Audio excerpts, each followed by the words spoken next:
Shalom. Puji Tuhan, apa kabar hari ini saudara? Semoga semua dalam keadaan baik, dalam keadaan sehat, dalam keadaan yang diberkati Tuhan. Mari kita tundukkan kepala kita sejenak, kita bersyukur buat kebaikan Tuhan sepanjang minggu ini. Kita datang kepada Tuhan. Mari berikan hati kita untuk Tuhan. Kita mau menyembah Tuhan hari ini.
Your name.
hati kita untuk kita mendengarkan firman Tuhan. Kita akan masuk dalam hadirat Tuhan. Mari kita menyembah Tuhan. Kita ada karena kemurahan Tuhan. Haleluya.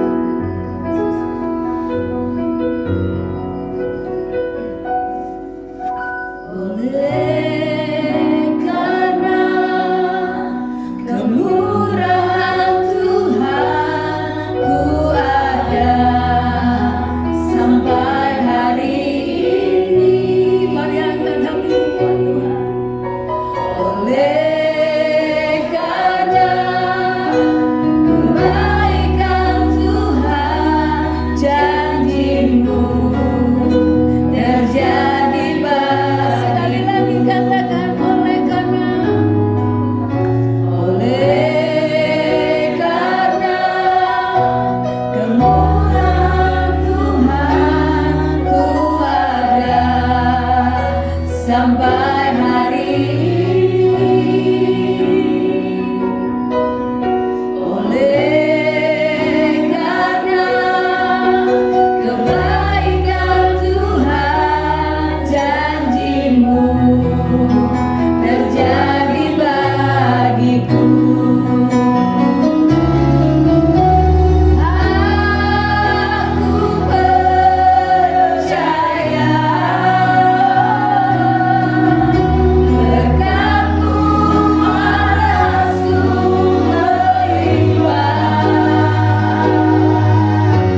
Kebajikan, kemurahan selalu mengikutiku. Ku puji, ku sembah Kau percaya. Aku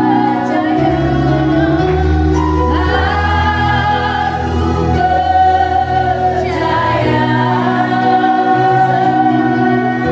berkat-Mu atasku melimpah.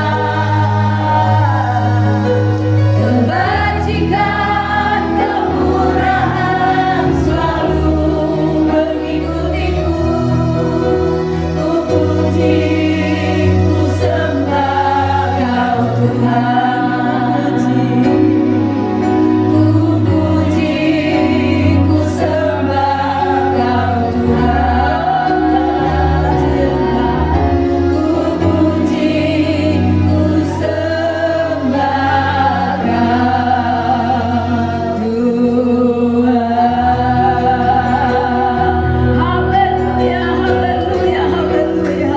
Terima kasih Tuhan. Bapa, kami bersyukur buat hari yang Kau berkati ini Bapa. Kami ada di hadirat-Mu Tuhan. Kami percaya Tuhan Engkau begitu mengasihi kami. Kami ada hingga saat ini karena kasih dan kemurahan Tuhan. Pada saat ini kami rindu bersama-sama untuk merenungkan sebagian daripada firman-Mu. Kami percaya firman-Mu iya dan amin. Firman-Mu adalah kekuatan kami. Firman-Mu adalah kebenaran. Biarlah firman itu Tuhan akan tertanam dalam setiap kehidupan kami. Urapi kami Bapa, hamba-Mu yang akan menyampaikan firman-Mu. Bahkan umat Tuhan dimanapun berada yang mendengarkan firman Tuhan, kuduskan setiap kami sehingga kami layak untuk menerima berkat lewat kebenaran firman-Mu. Tutup bungkus kami dengan kuasa darah-Mu sehingga kami layak ada di hadirat-Mu Tuhan. Terpujilah nama-Mu Bapa. Mari berfirmanlah Tuhan, kami siap mendengar. Di dalam nama Tuhan Yesus Kristus kami sudah berdoa. Haleluya. Mari sama-sama katakan amin. Puji Tuhan, shalom. Bapak Ibu yang dikasihi Tuhan, pada hari ini kita akan bersama-sama merenungkan firman Tuhan dengan tema membangun manusia roh yang perkasa. Kita akan membaca di dalam 2 Korintus pasal yang keempat, dari ayat yang ke-16. Saudara, di sini sampai ayat yang ke-18. Nanti kita akan lanjut di dalam 2 Korintus pasal yang ke-5. 2 Korintus pasal yang keempat, ayat 16 sampai ayat yang ke-18. Demikian bunyi firman Tuhan. Sebab itu kami tidak tawar hati, tetapi meskipun manusia lahiriah kami semakin merosot, namun manusia batiniah kami dibaharui dari sehari ke sehari.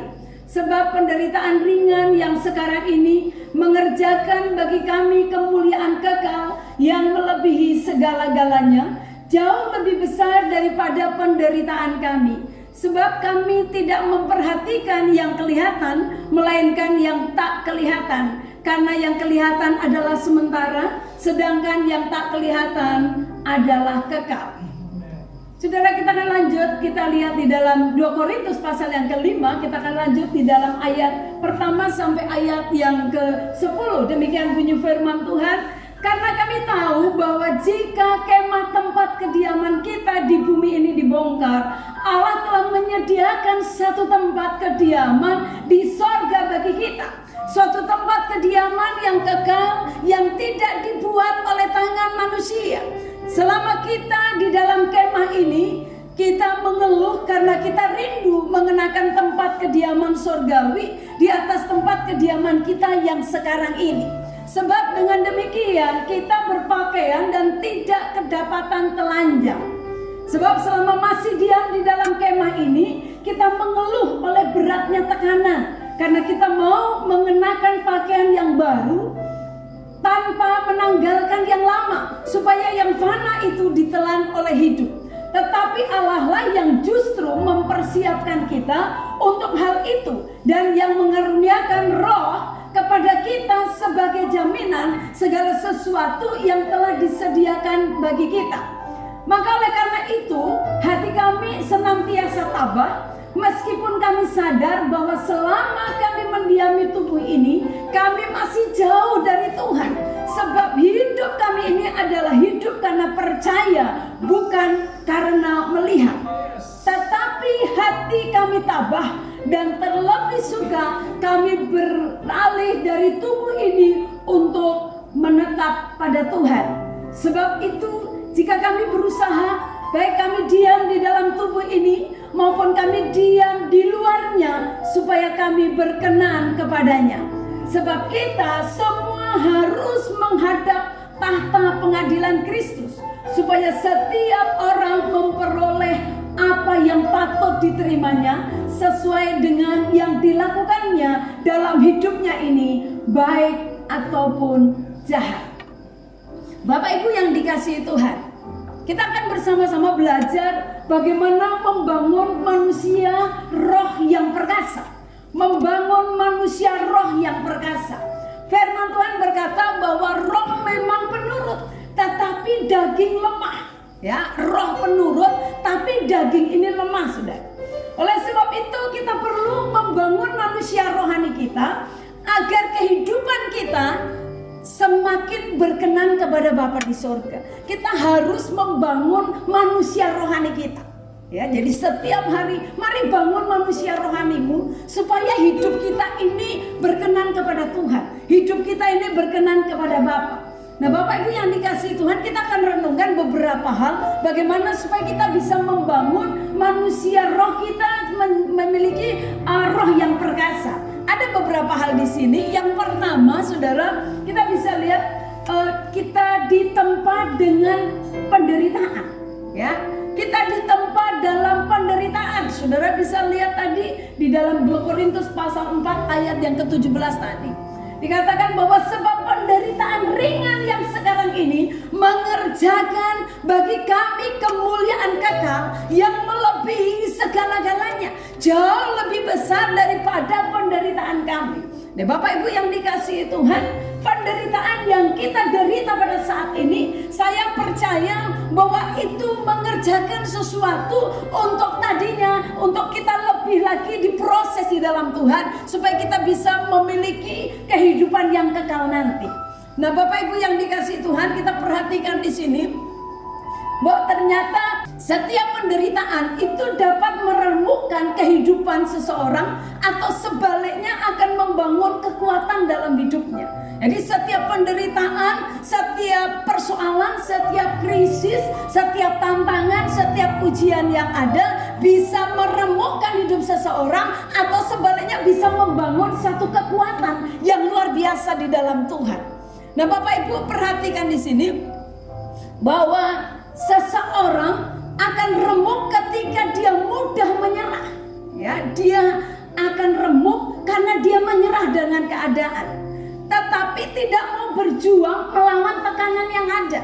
Jadi pada saat orang menyerah dengan keadaan karena satu persoalan, karena satu tantangan, karena satu krisis, dia menyerah, saudara, tanpa mau berjuang. Disitulah dia terjadi, dikatakan remuk hidupnya. Artinya tidak mendatangkan sesuatu yang baik dalam hidupnya.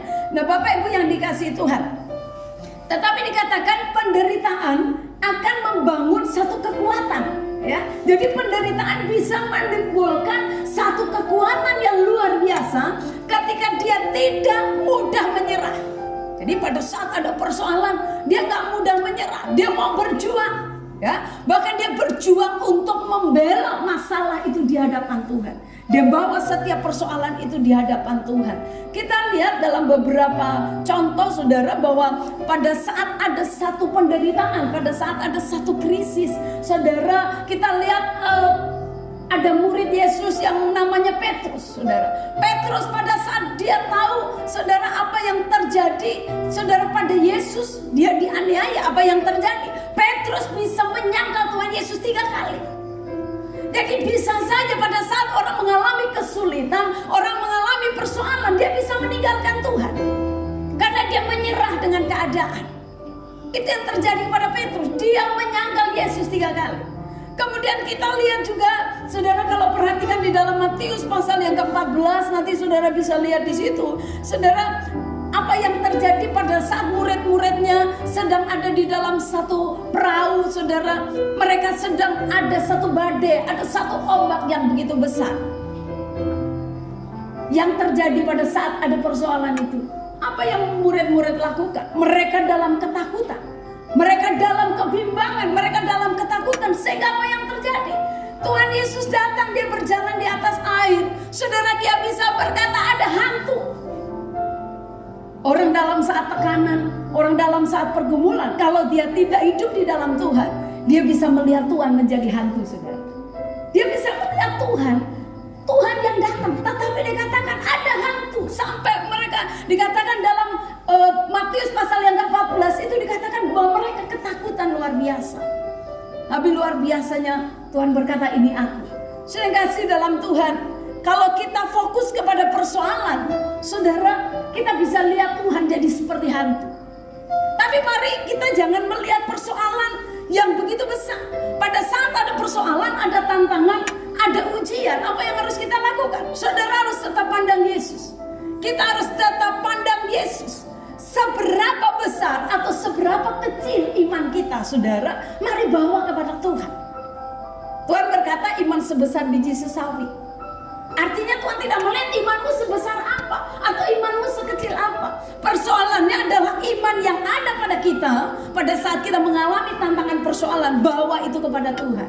Pada saat kita mengalami krisis, saudara, jangan membuat kita ketakutan. Tapi seringkali pada saat mengalami persoalan, tantangan seperti saat ini, saudara, apa yang terjadi? Orang hidup dalam ketakutan.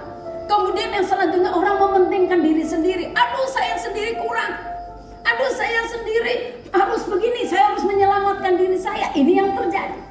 Orang begitu egois yang sedang terjadi. Kemudian mereka tidak menyadari kehadiran Tuhan. Ya, mereka tidak menyadari kehadiran Tuhan. Kita lihat di sini juga beberapa contoh. Ingat seorang perempuan yang pendarahan 12 tahun. Saudara bisa lihat dalam Matius pasal yang ke-9 ayat yang ke-20. Apa yang terjadi, saudara? Kisah dari perempuan yang pendarahan 12 tahun ini, saudara. Dia berkata begini, asalku jama jubahnya saja, aku pasti sembuh. Ini iman yang begitu luar biasa. Dia memiliki iman, dikatakan asalku jama saja jubahnya.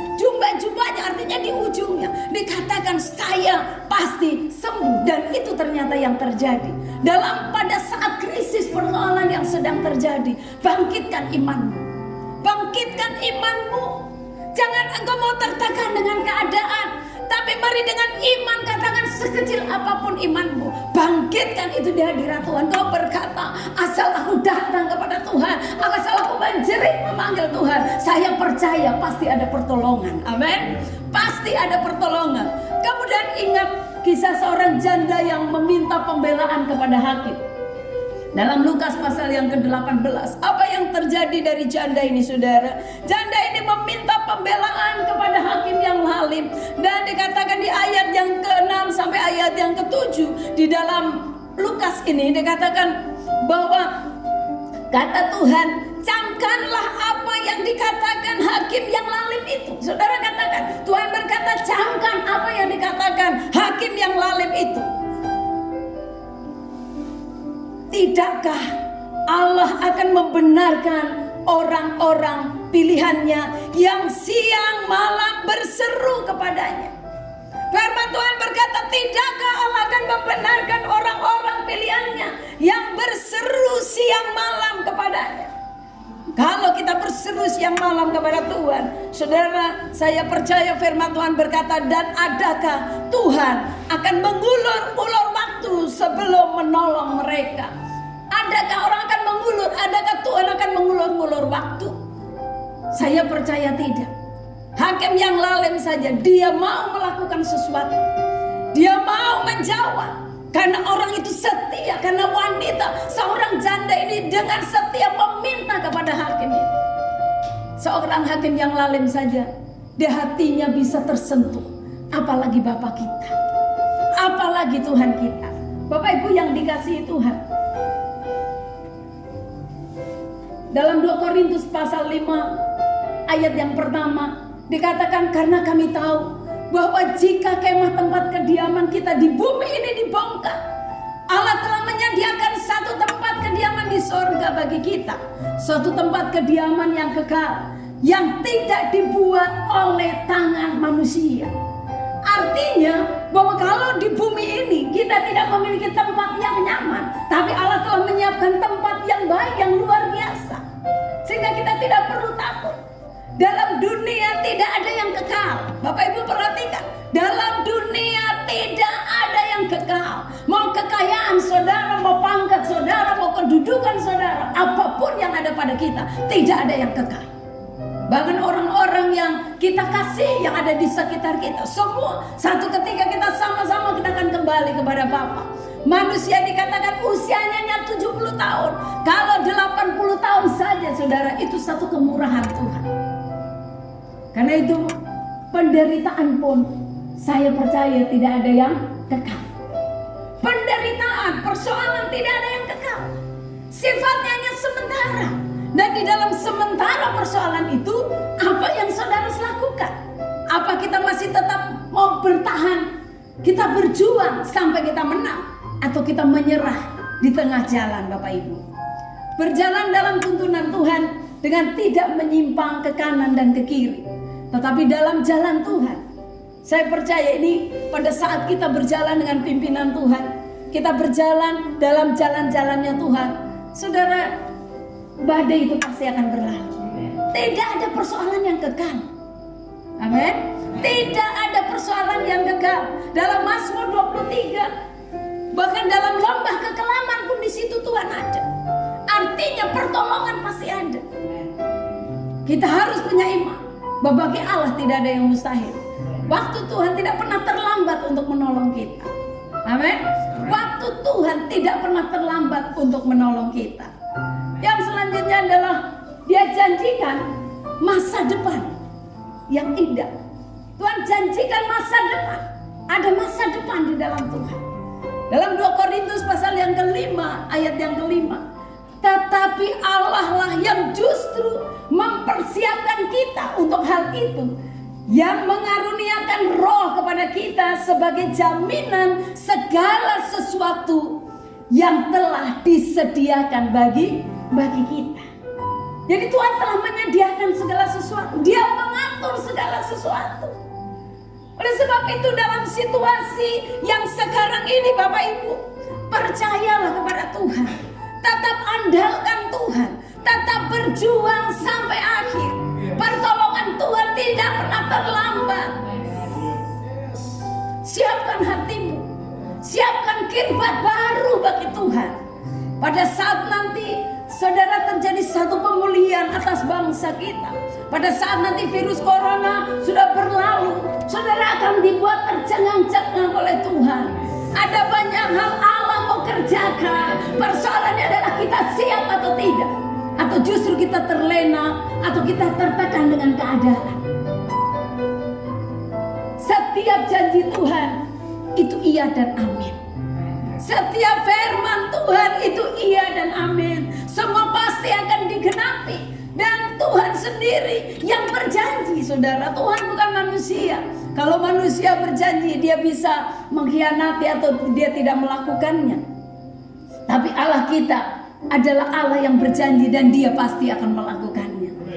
Saudara yang kekasih dalam Tuhan, firman Tuhan pasti akan digenapi. Kita sedang hidup dalam penggenapan firman Tuhan.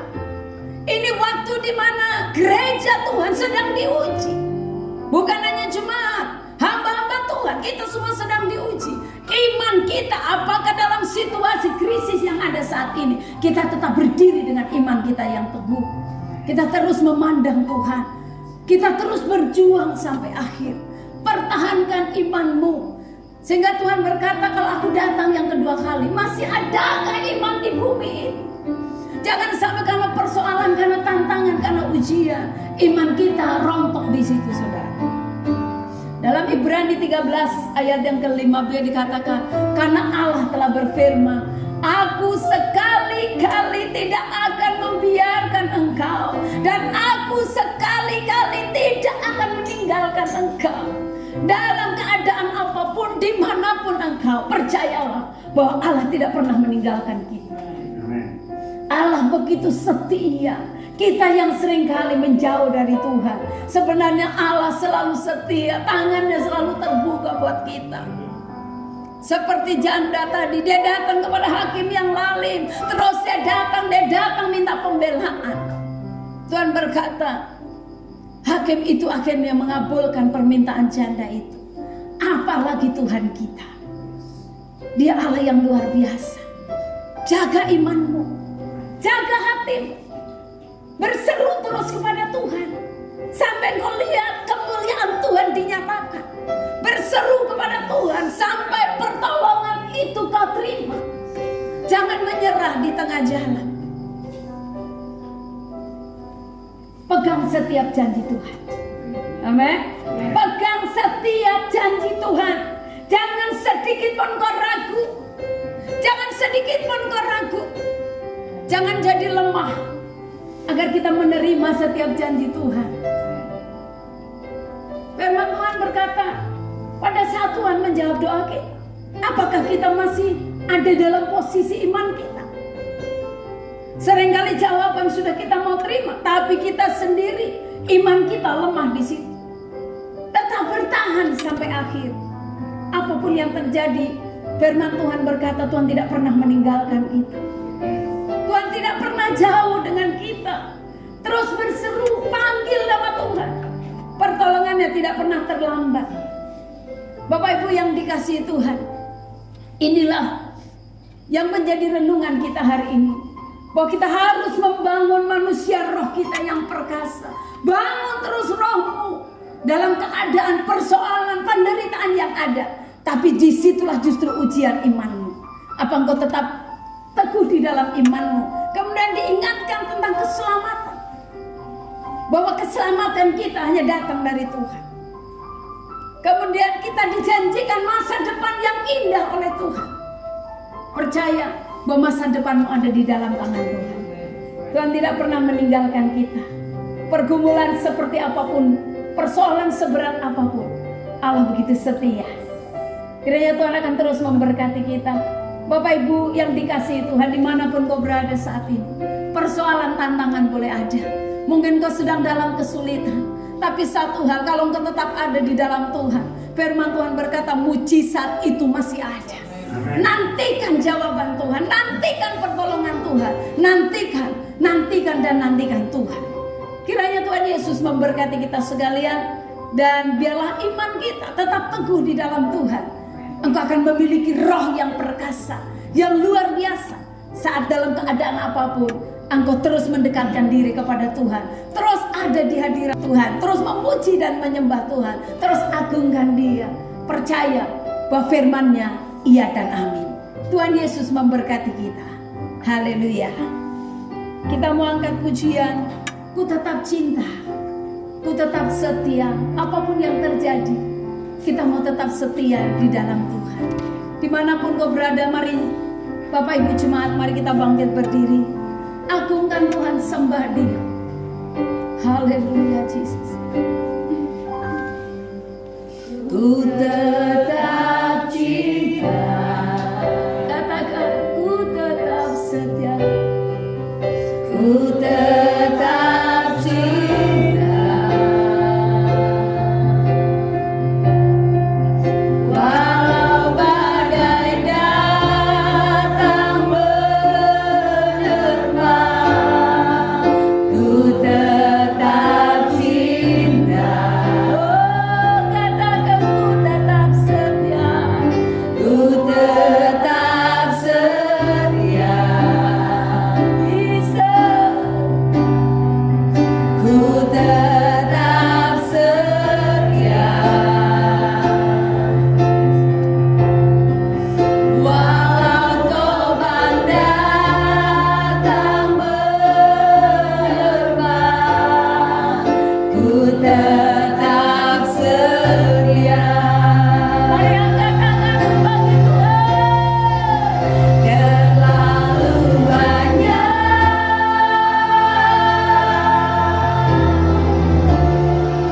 yang Tuhan telah beri. Amin, Yesus. Takkan mungkin ku balas dari apa yang ku miliki. Oh, ku persembahkan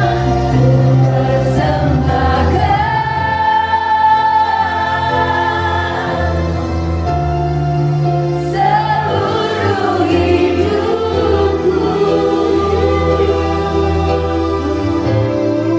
biar ku tetap cinta, biar ku tetap setia untuk selama-lamanya. Haleluya. Terlalu banyak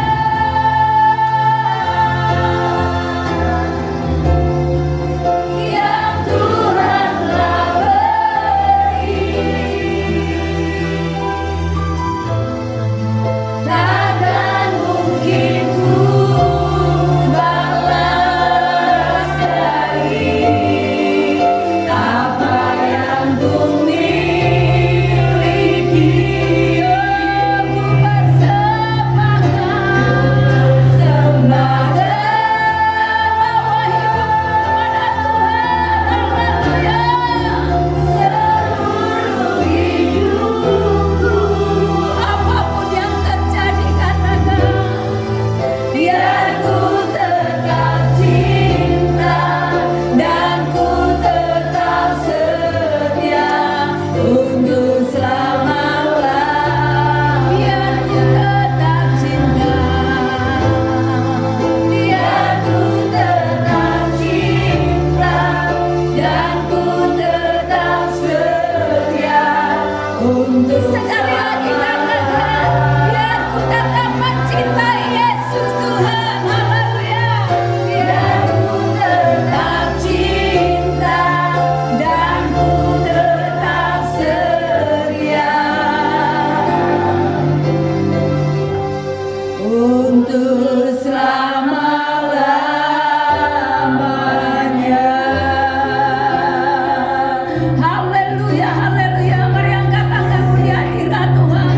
Oh, haleluya, haleluya, haleluya. Terima kasih Tuhan, Engkau sungguh baik dan amat baik. Engkau Allah kami yang luar biasa Tuhan. Kami tetap bersyukur, kami tetap bangga punya Allah yang hidup, Allah yang perkasa, Allah yang ajaib, Allah yang hebat Tuhan. Sekalipun dalam persoalan, sekalipun dalam kondisi krisis, sekalipun dalam tantangan kesulitan, tapi satu hal kami percaya, men, bahwa Allah Engkau tidak pernah meninggalkan kami. Engkau begitu setia kepada kami Tuhan. Kami serahkan umat-Mu ke dalam tangan-Mu Tuhan.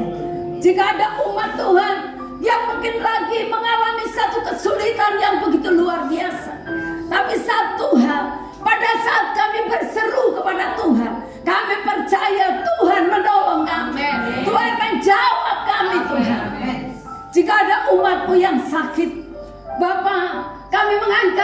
hadirat Tuhan. Biar Tuhan turun tangan, lakukan mujizat-Mu dalam nama Yesus Tuhan. Jamah umat-Mu Tuhan, pulihkan, sembuhkan dalam nama Yesus. Oleh luka-luka bilur Yesus, segala sakit penyakit disembuhkan. Roh Kudus memulihkannya dalam nama Yesus. Terima kasih Bapa. Materaikan firman-Mu dalam hidup kami. Semua kami yang sudah mendengar firman Tuhan, materaikan dalam hati kami, supaya kami boleh menjadi pelaku-pelaku firman-Mu. Iman kami semakin diteguhkan, kami semakin kuat di dalam Tuhan, sehingga pada saat Tuhan datang yang kedua kali, Tuhan tetap mendapatkan kami memiliki iman, dan kami tetap setia kepada Tuhan. Terpujilah nama-Mu Bapa. Dalam nama Tuhan Yesus Kristus kami sudah berdoa. Haleluya. Mari sama-sama yang diberkati katakan amin. Puji Tuhan, mari Bapak Ibu sekalian, kita akan tutup ibadah kita. Kita mau angkat pujian, kami memuji kebesaran-Mu.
Bersyukur Tuhan buat kasih setia-Mu yang luar biasa dalam hidup kami. Terima kasih buat firman-Mu yang sudah bersama-sama kami dengar dan kami renungkan. Biar firman itu termaterai dalam kehidupan kami.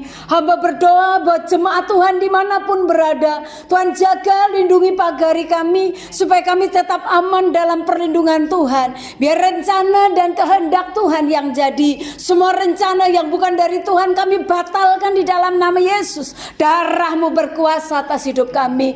Jaga, lindungi, pagari kami. Tutup bungkus kami dengan kuasa darah-Mu, sehingga kami tetap aman di dalam kasih dan perlindungan-Mu. Terpujilah nama-Mu Tuhan. Kami bersyukur buat ibadah kami hari ini. Kami tutup dengan ucapan syukur. Haleluya. Mari umat Tuhan yang dikasihi Tuhan, angkatlah tanganmu di hadirat Tuhan, dan bersama-sama mari terimalah berkat Tuhan.